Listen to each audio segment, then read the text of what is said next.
Assalamualaikum warahmatullahi wabarakatuh. Bismillahirrahmanirrahim.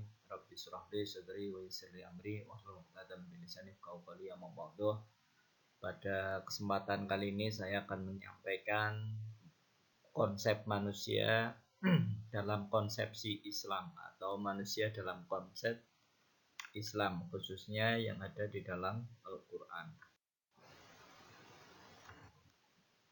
Yang pertama, pengertian manusia atau konsepsi manusia. Jadi manusia pada hakikatnya sebagai salah satu makhluk ciptaan Allah. Ini menurut kisah yang diterangkan dalam sumber utama ajaran Islam, yaitu Al-Quran. Bahwa Allah menciptakan manusia berikut dengan tugas-tugas mulia yang diembannya.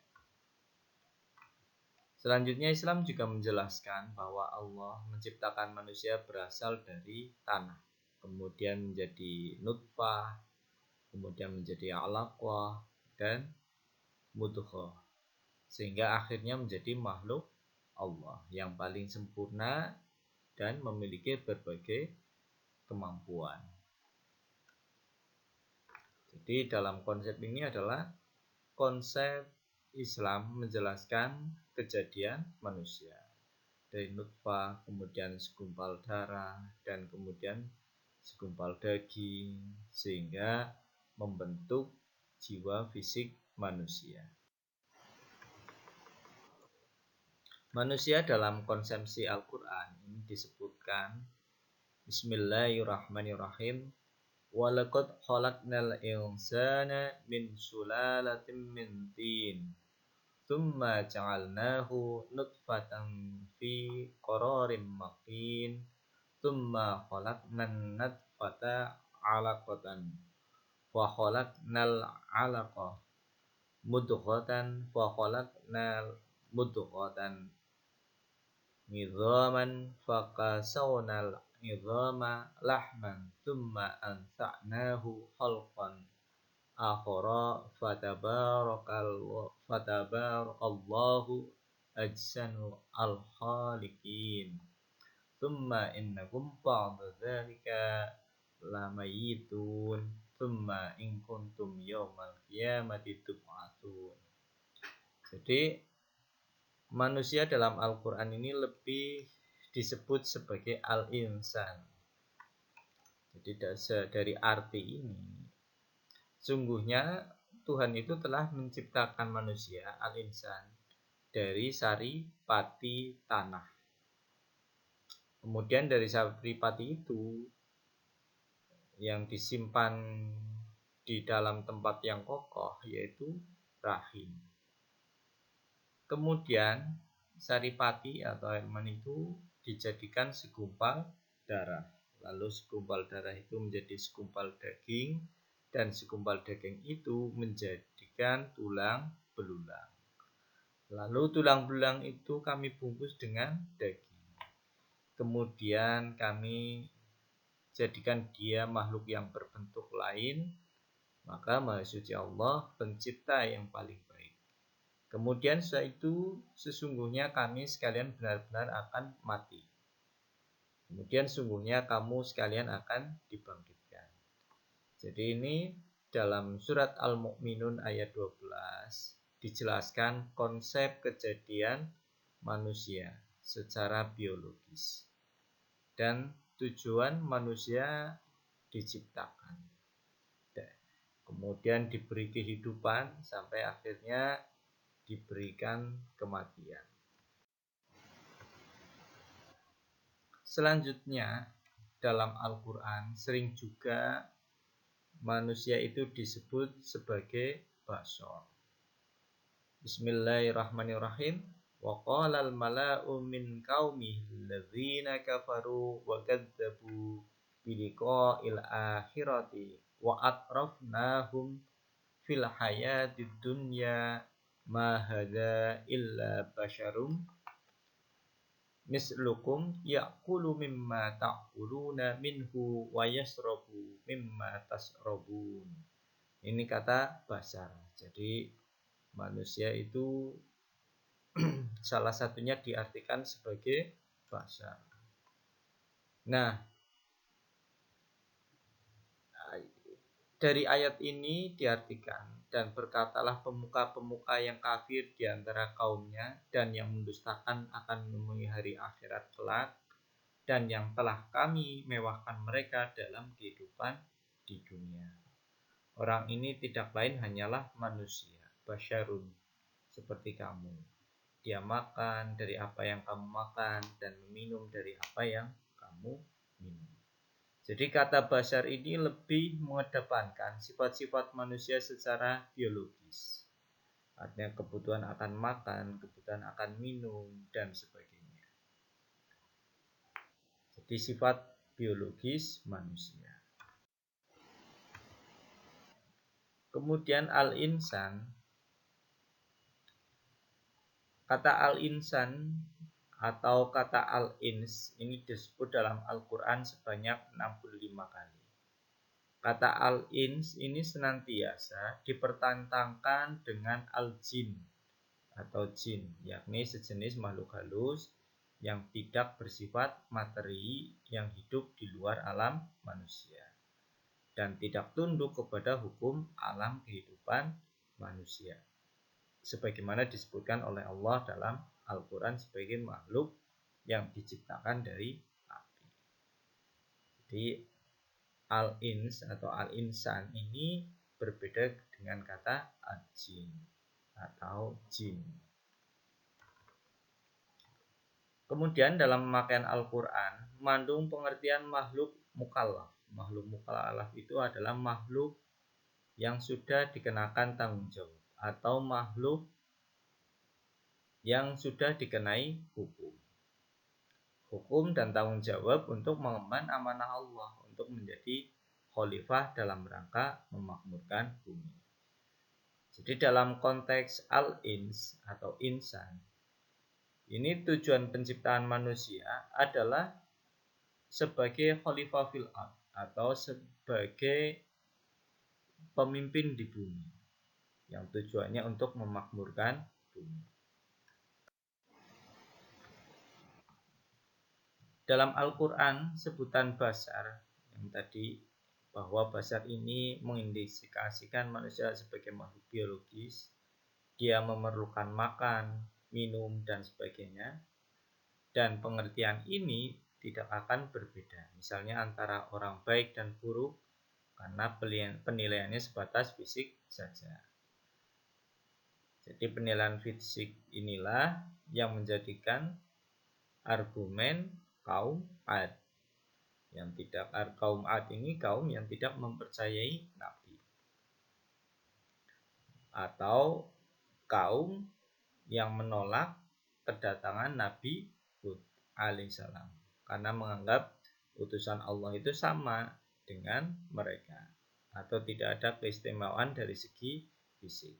Jadi kaum Ad itu menolak Nabi Hud karena fisiknya sama dengan mereka. Kebutuhannya sama, kebutuhan untuk makan, minum, dan kebutuhan fisik. Sehingga kaum Ad ini tidak menerima kedatangan Nabi alaihissalam.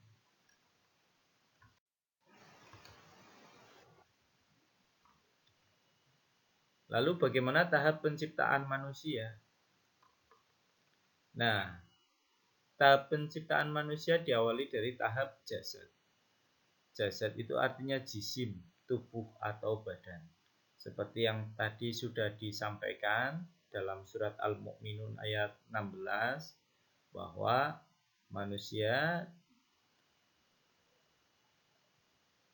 terbentuknya manusia dari aripati makanan, kemudian menjadi segumpal darah menjadi segumpal daging, kemudian terbentuknya tulang itu dibungkus oleh daging dan sampai penuh menjadi wujud manusia. Ini proses pembentukan jasad manusia. Kemudian tahap hayat. Hayat itu artinya hidup, lawan dari maut atau kematian. Jadi setelah manusia diberi jasad, kemudian manusia diberi kehidupan.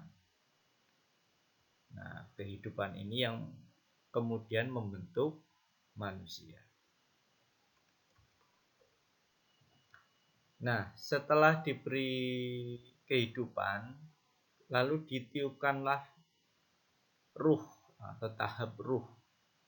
Ruh ini berasal dari kata ar-rih, angin.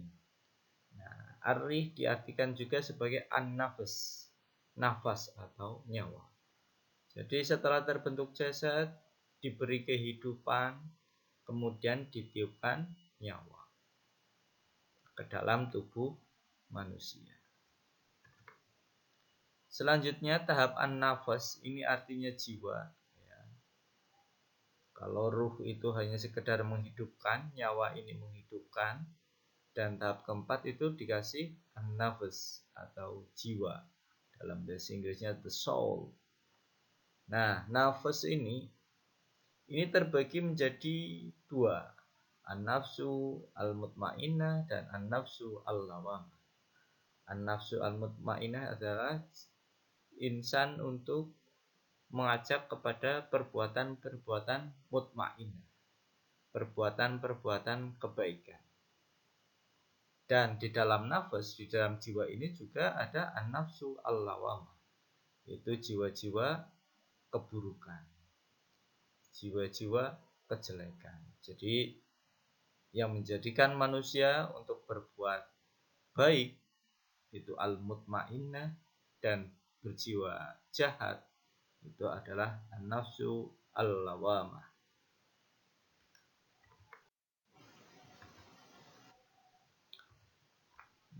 Manusia tadi sudah diartikan sebagai bashar, kemudian diartikan sebagai al-insan, dan yang ketiga sebagai an-nas. Nah, ini an-nas ini banyak sekali disebutkan di dalam Al-Quran.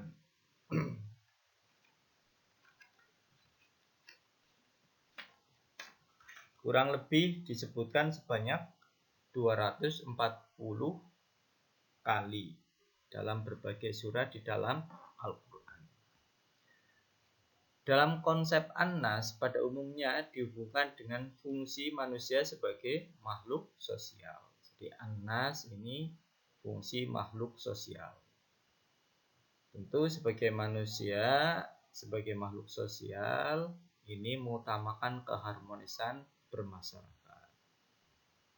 Artinya manusia tidak dapat hidup sendiri-sendiri karena memerlukan bantuan orang lain.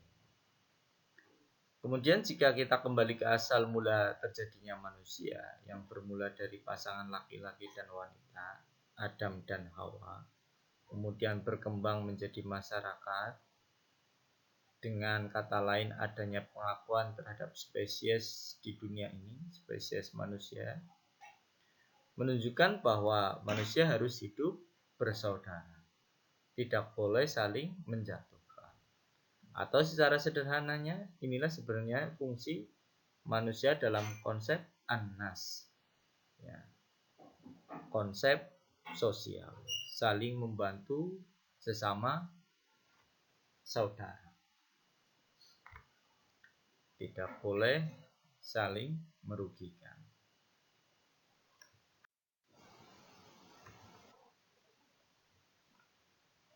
Kemudian apa yang menggerakkan tingkah laku manusia? Yang pertama ada fitrah. Fitrah itu artinya belahan, kejadian atau penciptaan. Fitrah manusia ini kembali kepada awal kejadian manusia, bahwa manusia diciptakan ini tujuannya untuk kebaikan.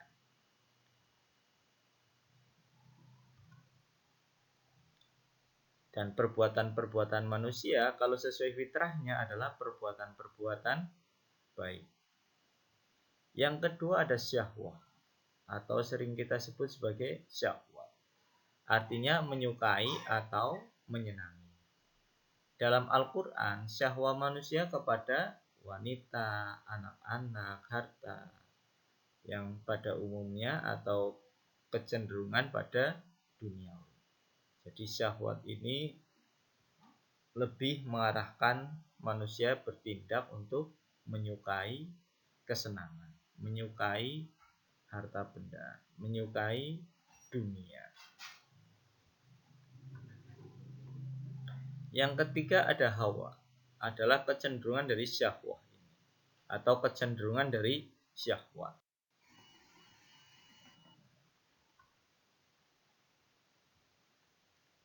Nah, bagi manusia yang baik, maka manusia yang baik ini harus menuju insan kamil. Insan kamil ini sering juga disebut sebagai manusia sempurna atau perfect man atau manusia paripurna, dan dibahas secara khusus oleh para sufi, khususnya Ibnu Arabi dan Abdul Halim Al-Jili. Jadi pengertian insan kamil ini tidak sederhana seperti yang selama ini dipahami kalangan ulama, yaitu manusia teladan dengan menunjuk pada figur Nabi Muhammad SAW.